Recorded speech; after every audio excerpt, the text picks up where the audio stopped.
Pintu untuk anjing? Ucapan tajam itu menggema seperti tamparan di wajah seluruh kru televisi, membekukan suasana studio dalam sekejap. Tawa mengejek yang meledak sesudahnya adalah awal dari sebuah penghakiman yang dangkal, namun tak ada yang menyangka bahwa di balik gerbang sederhana itu tersimpan sebuah kebenaran yang akan meruntuhkan kesombongan teknologi dan membangun kembali jiwa yang hilang. Seluruh studio seolah membeku mendengar kata-kata pedas itu. Beberapa komentator tidak bisa menahan tawa sinis, dan kemudian tawa keras pun membahana dari arah penonton. Di layar, muncul rekaman video di stasiun Gambir pada pagi hari, di mana kerumunan orang bergerak dengan keteraturan yang menakjubkan. Sayap-sayap tipis gerbang tiket membuka dan menutup dengan lembut dan terus-menerus. Kalian bercanda? Inikah standar untuk sistem kereta api modern? Lian Xiaoting, seorang insinyur dari perusahaan kereta api nasional Tiongkok, berkata sambil mengangkat bahu sedikit. Ia dengan angkuh melipat tangannya di dada, wajahnya menunjukkan senyum penuh tantangan. Kereta cepat Fuxing kami menggunakan gerbang tiket pengenalan wajah dengan pintu baja tebal. Benda ini, bahkan seorang anak kecil pun bisa melompatinya. Pembawa acara menambahkan, sungguh. Gerbang tiket di kompleks apartemen saya mungkin lebih kokoh dari ini. Penonton sekali lagi tertawa terbahak-bahak. Sama sekali tidak ada rasa aman. Atau apakah orang Indonesia terlalu saling percaya?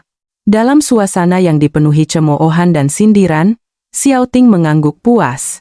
Baginya, gerbang tiket adalah simbol kekuatan teknologi, baja tebal, kamera pengawas beresolusi tinggi, sistem analisis data yang rumit. Itu adalah sesuatu yang harus dilindungi dengan kewaspadaan dan kontrol mutlak, bukan dengan kepercayaan. Oleh karena itu, ia tidak bisa percaya pada kesederhanaan gerbang tiket di Indonesia. Bagaimana mungkin bisa begitu? Siapapun bisa menyelinap tanpa tiket. Mendengar kata-katanya, seorang komentator pria menyela, mungkin orang Indonesia sangat kecil sehingga mereka tidak bisa melompatinya. Tawa kembali meledak. Setelah acara itu disiarkan, media sosial meledak dengan unggahan sinis bergaya, gerbang tiket Indonesia, pintu untuk anjing. Indonesia, sebuah negara yang sedang berkembang pesat, tiba-tiba menjadi sasaran ejekan yang tak terduga. Namun, beberapa hari kemudian, Xiaoting secara pribadi datang ke Indonesia untuk sebuah wawancara dalam rangka proyek bersama, dan pada saat ia turun dari pesawat dan menuju stasiun kereta, ia menyadari betapa dangkal cemoohannya. Gerbang tiket yang ia sebut pintu untuk anjing, itu mengandung sebuah filosofi kepercayaan yang negaranya, dalam proses pembangunan yang pesat, telah tinggalkan, sementara Indonesia terus menghargainya. Ini adalah kisah tentang bagaimana seorang insinyur perempuan Tiongkok, di tengah cemoohan, menyadari kekuatan sejati yang telah ia lupakan. Pada saat yang sama, ini juga merupakan gambaran tentang kebanggaan dan pandangan dunia orang Indonesia, yang terekam melalui gerbang-gerbang kecil yang kita lewati setiap hari.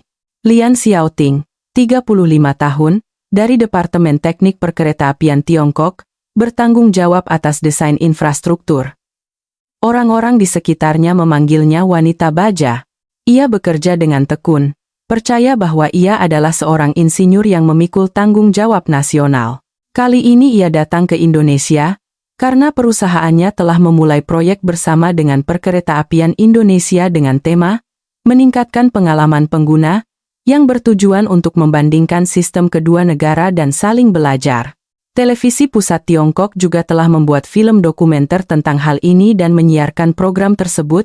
Dalam konteks inilah pernyataan tentang pintu untuk anjing itu terlontar. Sebenarnya, Xiaoting memiliki perasaan yang rumit terhadap Indonesia.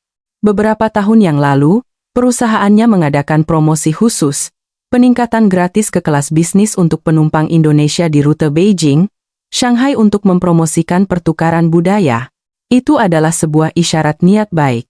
Namun, laporan di mejanya mencantumkan serangkaian perilaku tidak menyenangkan dari sekelompok penumpang yang diduga orang Indonesia.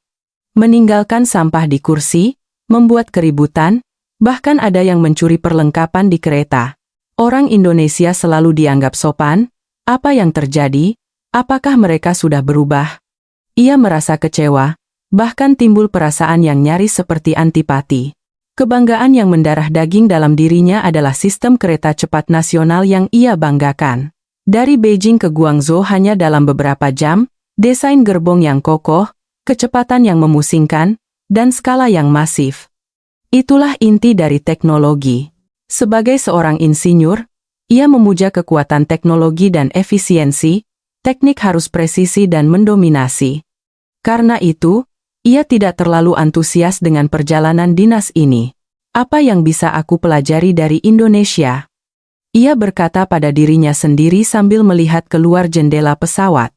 Kepada kru film yang menyertainya, ia menunjukkan senyum yang lebih percaya diri dari biasanya, dengan kebanggaan bahwa kereta api Tiongkok adalah standar dunia. Saat itu ia belum tahu bahwa hanya dalam beberapa hari, pandangannya yang sudah jelas itu akan benar-benar terbalik. Mendarat di Bandara Internasional Soekarno-Hatta, Xiaoting tidak bisa menahan diri untuk tidak terkejut, lantainya berkilau sempurna, udaranya terasa lebih segar. Staf di lobi kedatangan menyambutnya dengan senyum ramah. Selamat datang di Indonesia. Kata-kata ini anehnya menghangatkan hatinya. Papan penunjuk arah ke area pengambilan bagasi ditulis dalam berbagai bahasa. Inggris, Mandarin, Indonesia. Arus manusia bergerak terus-menerus, tidak ada yang berhenti, tidak ada gerakan yang tidak perlu, kerumunan mengalir seperti sungai. Mengapa semuanya begitu lancar? Ia tidak bisa menahan diri untuk bertanya pada rekannya. Rekannya mengangkat bahu. Mungkin mereka sengaja mengaturnya untuk syuting? Meskipun begitu, di dalam hati Xiaoting telah tumbuh perasaan yang tidak bisa dijelaskan hanya dengan kata pengaturan. Dalam perjalanan dari bandara ke hotel, ia mengamati pemandangan dari jendela, tidak ada sepotong sampah pun di jalan, lampu lalu lintas berganti dengan presisi mutlak, setiap mobil menjaga jarak, melaju ke depan dengan tenang. Sebuah keteraturan seperti mesin, tetapi tidak menimbulkan rasa tidak nyaman, sangat berbeda dari kota-kota super padat dan bising yang biasa ia lihat. Beberapa hari kemudian, ia membaca sebuah berita. Dalam peringkat bandara terbersih di dunia tahun 2024, bandara-bandara di Indonesia sering masuk dalam jajaran teratas. Melihat angka-angka ini, Xiaoting tersenyum pahit. Ternyata itu bukan kebetulan. Bersih dan ramah, tapi itu hanya budaya layanan. Masih jauh dari teknologi perkereta-apian. Ia berkata pada dirinya sendiri dan naik kereta layang menuju pusat kota. Kereta bergerak tanpa suara. Getaran gerbong begitu kecil sehingga ia kembali merasakan sesuatu yang tidak dapat dijelaskan. Ada sesuatu yang berbeda secara mendasar dibandingkan dengan di negaranya. Apa itu? Ia masih belum tahu. Keesokan harinya, delegasi Tiongkok, termasuk Xiaoting, mengunjungi kantor perkereta-apian Indonesia. Mereka disambut oleh Budi Santoso, manajer Departemen Hubungan Internasional. Ia membungkuk ramah dan berkata dalam bahasa Inggris, "Selamat datang. Pertama-tama, saya akan memperkenalkan fasilitas kami di stasiun. Pak Budi." Dalam setelan jas formal, sangat berhati-hati dalam bertutur kata, bahkan melalui penerjemah, ketulusannya masih terasa. Xiaoting berbisik, tipikal orang Indonesia. Tapi senyum ini akan segera hilang. Turun dari eskalator ke dalam lobi stasiun. Mereka melihat peralatan berwarna perak, deretan gerbang tiket. Setiap kali penumpang menempelkan kartu, suara elektronik yang menyenangkan terdengar, pintu tipis terbuka dan segera menutup kembali. Rangkaian tindakan ini begitu halus dan mulus. Pak Budi menunjuk ke arahnya.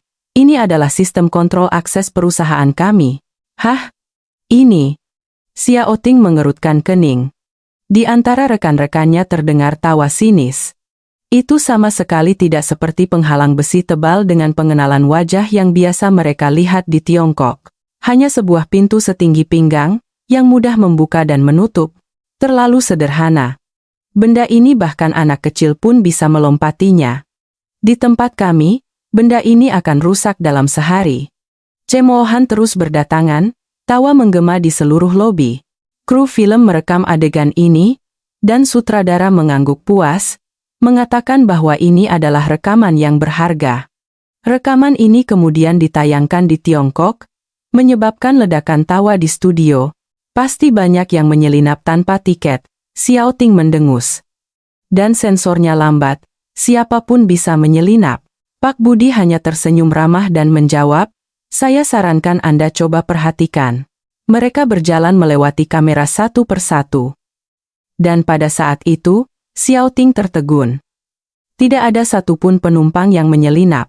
Ratusan penumpang terus-menerus lewat, tetapi tidak ada desak-desakan atau kekacauan.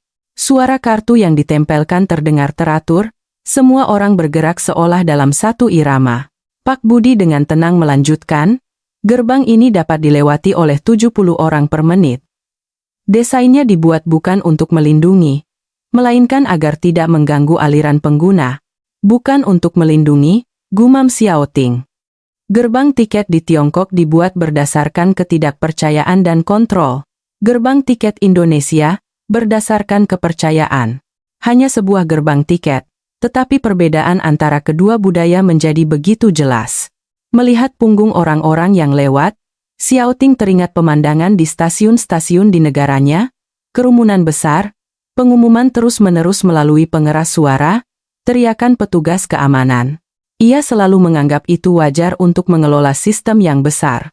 Kewajaran itu sekarang diam-diam mengejeknya. Di lobi stasiun, tawa telah mereda, hanya menyisakan suara elektronik yang menyenangkan. Setelah melewati gerbang tiket, ia mendapati dirinya tidak berada di peron yang biasa ia lihat. Ia tanpa sadar berhenti. Di sana sunyi seperti permukaan air yang tenang. Jelas ini adalah jam sibuk. Seharusnya ada ratusan penumpang yang berdiri, tetapi tidak ada desak-desakan atau obrolan keras. Para pekerja kantoran berjas, mahasiswa, turis, semua secara alami berbaris di garis panah kecil yang digambar di lantai, menunggu dengan tenang. Tidak ada yang melanggar ketertiban. Begitu ada ruang kosong, seseorang akan secara alami maju. Tidak ada kata-kata atau instruksi, tetapi semuanya secara keseluruhan berfungsi seolah-olah bernapas dalam satu irama. Mengapa tidak ada yang mengingatkan mereka? Xiao Ting bertanya-tanya sambil memiringkan kepala. Pak Budi tersenyum di sampingnya. Di Indonesia, mengantre bukan hanya sebuah peraturan. Orang-orang menganggap saling menghormati sebagai kebiasaan. Konsep ini telah mendarah daging dan pada akhirnya menciptakan ketertiban. Kata-kata ini membuat Xiao Ting merinding. Ketertiban yang diciptakan oleh perintah dan pengawasan, itulah yang ia yakini selama ini, tetapi apa yang ia lihat di hadapannya dibangun di atas kepercayaan, bukan perintah. Ia mulai mengerti bahwa bahkan ketika tidak ada yang melihat, nilai dari tindakan yang benar di sini tetap tumbuh dengan sendirinya. Kereta tiba, pintu terbuka. Semua orang serentak mundur satu langkah. Sampai semua penumpang yang turun meninggalkan gerbong, tidak ada satupun yang bergerak. Dalam ruang yang hening itu hanya terdengar desisan logam. Segera setelah itu, arus orang mulai bergerak, semua orang dengan tenang masuk ke dalam gerbong. Tidak ada yang terburu-buru, tidak ada yang mengeluh. Ia teringat akan pemandangan berebut dan berdesak-desakan yang sering terjadi di tanah airnya. Ia pernah bangga akan hal itu sebagai vitalitas bangsa yang selalu maju ke depan, tetapi sekarang ia merasa malu dengan pemikiran itu. Sepertinya saya sudah mengerti mengapa gerbang kecil itu tidak rusak, gumam Xiao Ting. Perkeretaapian Indonesia dikelola bukan dengan peraturan, tetapi dengan kepercayaan. Bukan dengan pengawasan, tetapi dengan kesadaran diri. Bukan dengan mesin, tetapi dengan hati manusia. Ia belum selesai berbicara ketika kereta bergerak seperti awan yang melayang. Xiao Ting menahan napas sambil melihat jam, jarum jam, dan menit bertepatan dengan jadwal keberangkatan secara presisi hingga ke detiknya. Selisih keberangkatan saat ini adalah 0, kata Pak Budi dengan tenang. Dalam kata-katanya tidak ada sedikit pun kesombongan, hanya sebuah penegasan hangat atas usaha sehari-hari. Xiao Ting menghela napas pelan dan tersenyum. Itu bukan senyum sinis atau mengejek, melainkan senyum alami ketika jiwanya tersentuh. Luar biasa. Ini pertama kalinya saya naik kereta yang berangkat begitu mulus. Seolah-olah waktu dengan lembut mendekati manusia. Pak Budi sedikit menyipitkan mata. Ya. Perkeretaapian Indonesia adalah tempat di mana waktu diukur dengan napas manusia, bukan dengan mesin. Mesin mengukur aliran, Tetapi manusia merasakan aliran itu. Kata-kata ini terukir dalam di jiwanya. Waktu diukur dengan napas manusia. Makna kata. Presisi diam-diam berubah dalam benaknya. Setelah itu, Xiaoting pindah ke peron kereta cepat. Masih di stasiun yang sama, tetapi kepadatan udara terasa berubah. Itu adalah perasaan yang asing baginya. Pada saat ia menginjakkan kaki di peron, Xiaoting menahan napas. Ratusan orang sedang mengantre. Udara segar dan sunyi, hanya terdengar suara angin dan pengumuman, seolah-olah waktu itu sendiri sedang menahan napas. Mengapa begitu sunyi? Ia tidak bisa menahan bisikannya. Pak Budi tersenyum ramah. Di Indonesia, keheningan bukanlah penderitaan, melainkan tindakan beradab untuk tidak mengganggu waktu orang lain. Misalnya, membersihkan sampah setelah makan bukan hanya karena tidak ingin merepotkan, tetapi juga karena empati terhadap orang berikutnya yang akan duduk di sini. Budaya saling menghormati seperti ini telah diturunkan dari orang tua ke anak selama ratusan, ribuan tahun. Empati itu hingga hari ini masih menjadi pilar tanah ini. Pada saat mendengar kata-kata itu, gelombang kehangatan menyebar di dada Xiaoting. Saling menghormati telah menjadi budaya. Ia belum pernah merasakan ini di tanah airnya.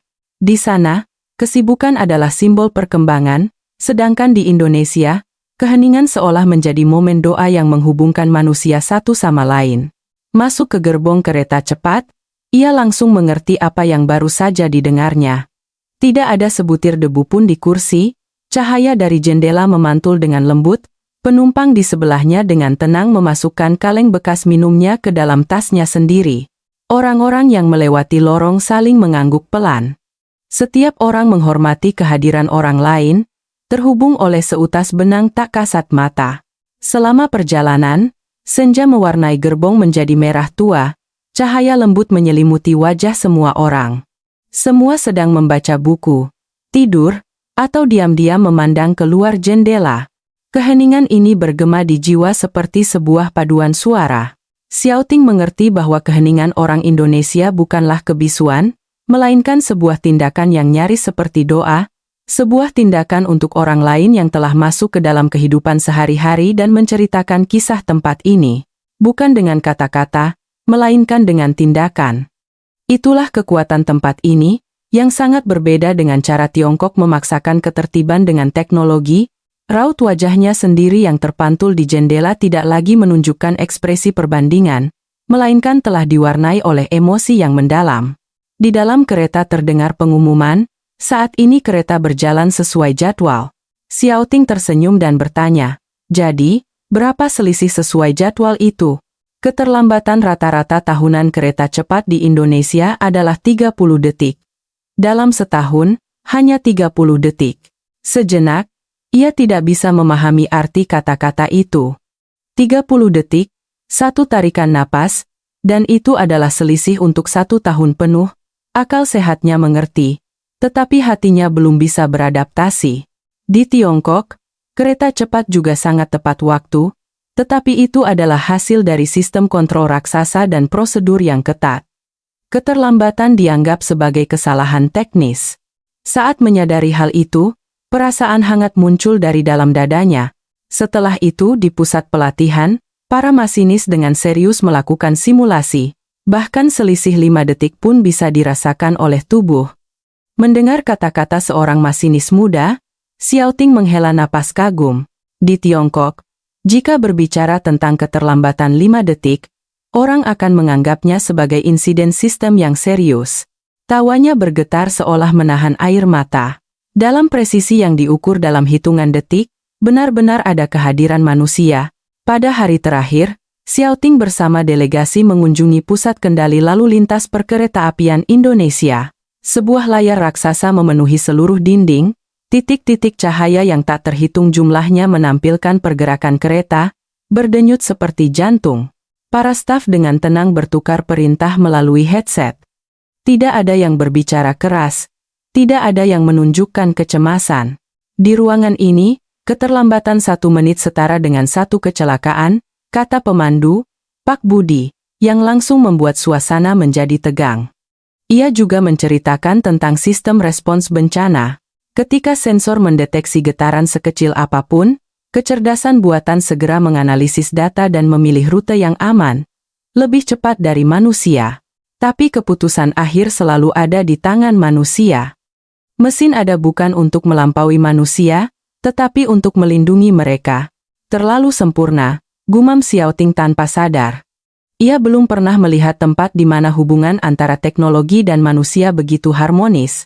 Di kedalaman data yang dingin tersembunyi kehangatan manusia. Kesempurnaan yang lembut ini menyentuh hatinya. Yang paling mengesankannya adalah model kereta cepat generasi baru. Sebuah model raksasa diam-diam muncul di hadapannya. Pemandu tersenyum menjelaskan. Target kecepatannya akan lebih tinggi, tetapi yang paling menakjubkan adalah keheningannya.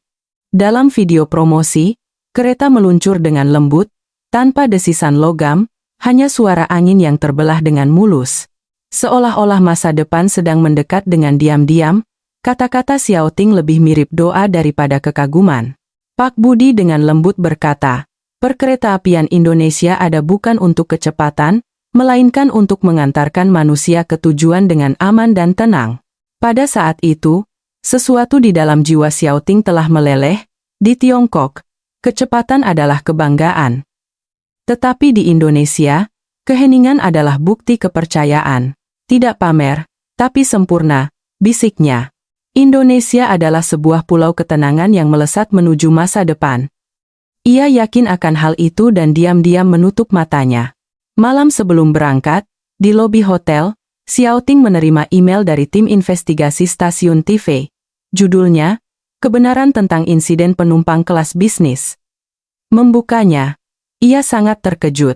Penumpang berperilaku buruk yang membuat masalah di negaranya bukanlah orang Indonesia.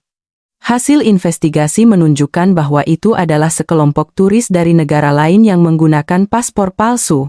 Rasa sakit menusuk hatinya. Gambaran orang-orang Indonesia yang mengantre dengan tertib, menunggu dengan tenang di peron kembali muncul. Tidak ada yang berdebat, tidak ada yang berdesak-desakan. Kebenaran yang tidak ingin ia percayai akhirnya menjadi jelas. Aku salah, suara lemah keluar dari bibirnya.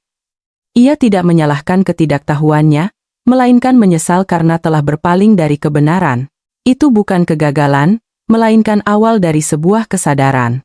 Di pesawat pulang, ia membuka buku catatannya, keheningan, kepercayaan. Desain yang berpusat pada manusia. Kata-kata yang ia pelajari di Indonesia memenuhi halaman itu. Menerapkan ini pada perkeretaapian Tiongkok, pikiran ini diam-diam menyala di hatinya. Kembali ke tanah airnya, Xiaoting dalam sebuah rapat mengusulkan, saya ingin membangun sebuah sistem yang didasarkan pada kepercayaan, bukan pada desain yang mengontrol pengguna. Era membangun gerbang tiket dan stasiun berdasarkan ketidakpercayaan pada manusia telah berakhir. Awalnya, rekan-rekannya menertawakannya, tetapi ia tidak menyerah.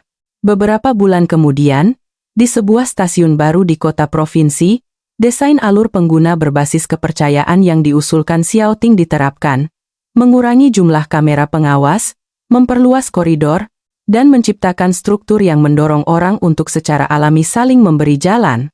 Hasilnya, jumlah konflik menurun, efisiensi kerja meningkat, stasiun menjadi lebih damai. Kesini bisa tenang membawa anak kecil. Setiap kali mendengar kata-kata ini dari pengguna, hati Xiaoting terasa hangat. Para petugas keamanan juga berkata, luar biasa, kamera berkurang tetapi manusia sepertinya menjadi lebih baik. Berdiri di peron yang telah selesai, membiarkan angin menerpa wajahnya, ia tersenyum. Keheningan yang lahir dari kepercayaan. Gambaran yang ia lihat di Indonesia masih bergema di hatinya. Beberapa minggu kemudian, televisi pusat Tiongkok menyiarkan program khusus, Indonesia negara yang dijalankan oleh keheningan. Program dimulai dari perjalanan Xiaoting, dari Bandara Soekarno-Hatta hingga peron yang nyaris tanpa suara, barisan orang yang mengantre dengan keteraturan yang menakjubkan, dan pemandangan orang-orang melewati gerbang tiket kecil seolah-olah mereka bernapas dalam satu irama. Penonton di studio perlahan-lahan terdiam. Pembawa acara berkata, di dalam gerbang-gerbang tiket kecil itu tersimpan kepercayaan yang dunia, dalam perlombaan teknologi, terkadang telah lupakan. Saat program berakhir, Para tamu di studio serentak berdiri dan bertepuk tangan. Itu bukan sorak-sorai yang antusias, melainkan tepuk tangan yang tenang, penuh rasa hormat yang mendalam. Komentator yang sebelumnya mengejek berkata ke mikrofon, "Ironis sekali, kita menertawakan gerbang tiket Indonesia, menyebutnya pintu untuk anjing, tetapi kenyataannya, kitalah yang terkurung dalam sangkar besi aturan-aturan mekanis. Itu bukan gerbang-gerbang kecil. Itu adalah pintu masuk ke dunia kepercayaan." Kata-kata ini sekali lagi membuat seluruh studio terdiam. Kemudian, seseorang berbisik, "Kekuatan Indonesia terletak pada hal-hal yang tidak bersuara." Setelah disiarkan, program tersebut diliput oleh media di seluruh dunia. Di media sosial, komentar yang tak terhitung jumlahnya membanjir. Hanya budaya yang tidak berdesak-desakan yang dapat menciptakan kereta api terbaik di dunia. Kepercayaan adalah perlindungan yang lebih kuat dari sensor manapun. Mereka beroperasi bukan dengan aturan, tetapi dengan jiwa. Keheningan di tempat itu membuatku menangis. Di bawah komentar-komentar itu ada foto stasiun kepercayaan yang dirancang oleh Xiao Ting. Sinar matahari membanjiri peron. Di wajah orang-orang yang berjalan di atasnya terpancar kebanggaan yang lembut dan kelembutan. Layar menjadi hitam, tetapi di hati Lian Xiaoting, dan di hati jutaan orang yang menyaksikan, sebuah cahaya baru telah menyala. Itu adalah cahaya kepercayaan, yang diajarkan oleh gerbang-gerbang hening di Indonesia, sebuah pelajaran bahwa kemajuan sejati tidak diukur oleh baja dan kecepatan, melainkan oleh kelembutan dan martabat manusia. Dan di stasiun-stasiun kereta api di seluruh dunia, bisikan tentang pulau ketenangan itu terus bergema, membawa harapan bahwa di tengah hiruk-pikuk modernitas, jiwa dapat menemukan jalannya kembali ke rumah ke dalam keheningan yang penuh makna.